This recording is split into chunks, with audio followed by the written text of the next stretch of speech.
ইসরায়েলের হামলা উল্টো ভয়াবহ আকারে বেড়েছে আগ্রাসন। যুদ্ধ শুরুর পর দেশটিতে একদিনে সর্বোচ্চ ভয়াবহ হামলা চালিয়েছে ইসরায়েলি বাহিনী। প্রাণ গেছে কমপক্ষে 254 জনের, আহতের সংখ্যা প্রায় 2500।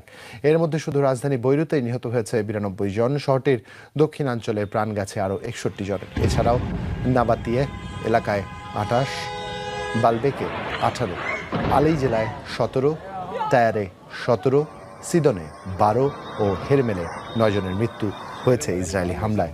মঙ্গলবার ইরান ইসরায়েল যুক্তরাষ্ট্রের মধ্যে যুদ্ধবিরতি কার্যকর হলে ইসরায়েলে হামলা স্থগিত করে লেবাননের সশস্ত্র গোষ্ঠী হিজবুল্লাহ। তবুও মাত্র 10 মিনিটের ব্যবধানে বৈরুত সহ লেবাননের বিভিন্ন এলাকায় 100 বার বিমান হামলা চালায় তেল আবিব। এদিকে যুদ্ধবিরতিতে লেবাননকে অন্তর্ভুক্ত করা হয়নি বলে দাবি করেছে হোয়াইট হাউস।